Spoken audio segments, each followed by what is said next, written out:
May all beings be happy. May all beings be healthy. May all beings be free from harm. May all beings love life. May all beings awaken. Welcome to another Cuke Audio podcast. I'm DC Poobah of Cuke Audio and Cuke Archives.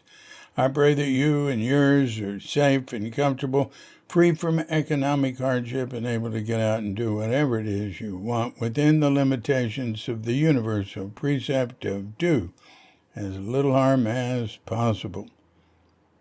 So today we're going to have our fourth clip from the lecture Shunryu Suzuki gave at the Los Altos Zendo on September 9th, 1965. The one that went on to be edited for Zen Mind, Beginner's Mind in the chapter Study Yourself. So I'm going to play the audio as we have it, as he said it, and then I'm going to read it, and then I'm going to play a lightly edited audio. Of course, when I was age, everyone, is just everyone is just doing what they should, what he should do.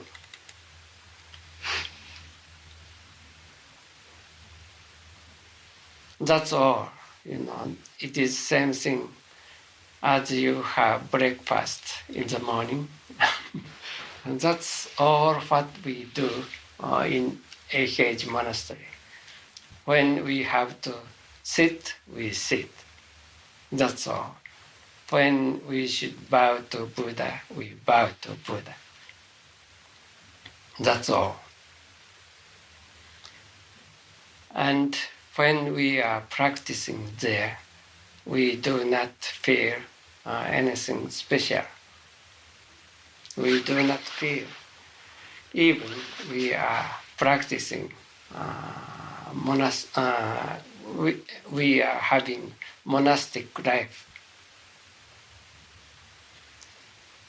For us, monastic life is usual life. And people who come from city is unusual people. We think we felt in that way. Oh, some unusual people came. We thought we are quite usual. But once you go out from AH and come back to AH and hear the various sound of practice, or hear them reciting sutra, you will feel deep feeling.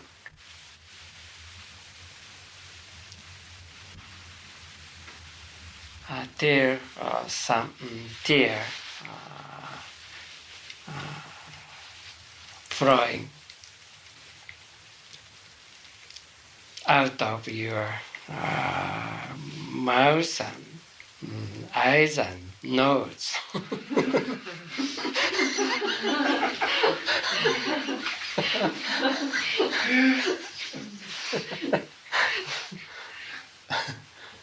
It is a people, who is outside of the monastery, who feel something about it. Those who practicing actually do not feel anything. I think that is true for everything. Of course, when I was at Eiheiji, everyone, everyone is just doing what they should, what he should do. That's all, It's the same thing as you have breakfast in the morning. That's all what we do in Eiheiji Monastery. When we have to sit, we sit. That's all. When we should bow to Buddha, we bow to Buddha. That's all. And when we are practicing there, we do not feel anything special. We do not feel even we are practicing monastic life, or we're having monastic life. For us, monastic life is the usual life. And people who come from the city are unusual people. We think, we felt in that way, some unusual people have come. We thought we were quite usual. But once you go out from Eiheiji and come back to Eiheiji and hear the various sounds of practice, or hear them reciting the sutra, you will feel a deep feeling, some tear flowing out of your mouth and eyes and nose. It is the people who are outside of the monastery who feel something about it. Those who are practicing actually do not feel anything. It's interesting. You know that phrase, tears flowing from your mouth, eyes, and nose. There was a woman named Susanna Dwyer, who's a graduate student of Richard Jaffe's at Duke University. So I got a hold of Susanna and asked her if that was that phrase, tears coming out of my mouth, nose, and eyes, was some Japanese phrase, because I thought for sure it was. And she couldn't find it. She found it. She's found some other things like that for me, even some were rather obscure that only older people would know, and not all of them even.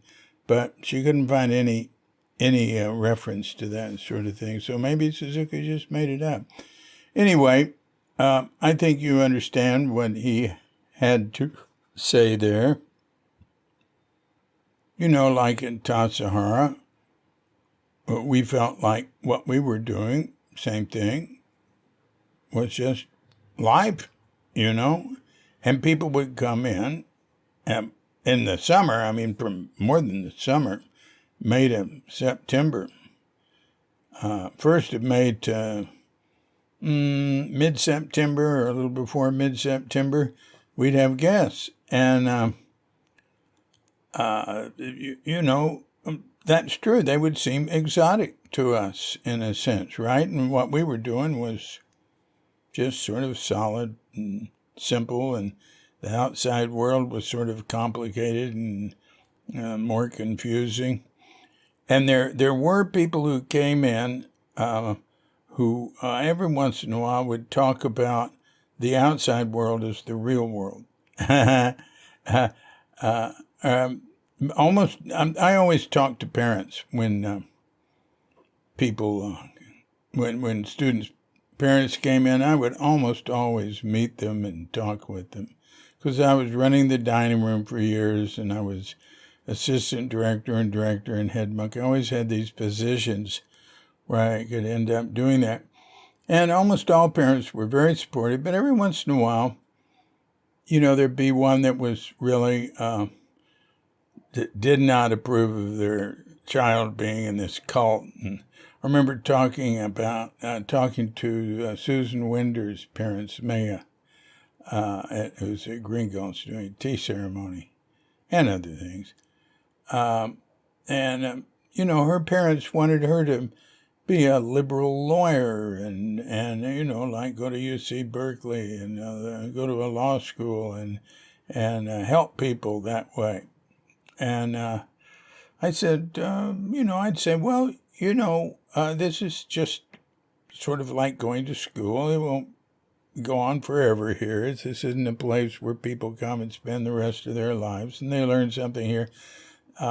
And they learn about themselves, and they get a little more competent. And she can still become a lawyer or do whatever she wants. And her mother said, well, I wish she was in the real world. And I said, well, she could die here. This is real. I don't remember her parents objecting to that, but I remember saying, I think, well, anyway. So I'm sure there's things you can in your life where you were doing something that was out of the ordinary, some practice, some group thing that was just you. It was just, hey, this is life. And then other people would come watch you or would know about it, would think, that's really far out. So like he said in it, he said, everything's like this. So let's give a listen to Shunryu Suzuki. Oh, before I say that, I want to remind you that Peter Coyote is a guest on the Zen Luminaries series, quite likely on the day that you're hearing this, on Monday night in the Zen Luminary series with the host is John Joseph. I did it a few weeks ago. And it's going to be 6 p.m. Pacific Standard Time. If you go to pacificzen.org, it's the Pacific Zen Institute's program. You can sign up for it, get on that Zoom, and hear what Peter has to say. He's got some pretty interesting things to say. And John Joseph, he does his homework, and he's a good host. And so I think it'll be pretty tight. It'll be pretty interesting. Not like my podcast when I have guests. We just go all over the place. John Joseph's sort of disciplined. All right. Well, let's hear the edited version of this audio clip from the Study Yourself lecture.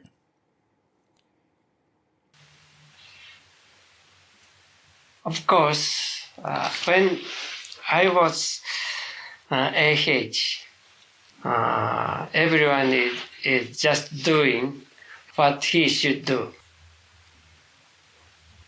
That's all. It is same thing as you have breakfast in the morning. And that's all what we do in AH monastery. When we have to sit, we sit. That's all. When we should bow to Buddha, we bow to Buddha. That's all. And when we are practicing there, we do not feel anything special. We do not feel. Even we are practicing, we are having monastic life. For us, monastic life is usual life, and people who come from city is unusual people. We think we felt in that way. Oh, some unusual people came. We thought we are quite usual. But once you go out from AH and come back to AH and hear the various sound of practice, or hear them reciting sutra, you will feel deep feeling. There some tear flowing out of your mouth and eyes and nose.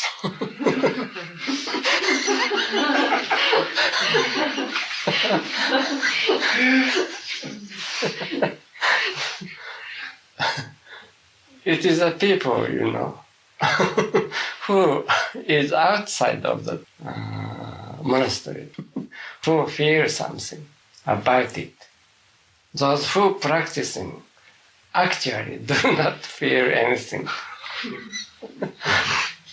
I think that is true for everything. This has been a Cuke Audio Podcast. I'm DC Puba of Cuke Audio and Cuke Archives, coming to you from sleepy Sanur with Dogget Bandita, Phelan Cuchita, and dear lovely Katrinka. And we're wishing you and yours and all of us a grand awakening.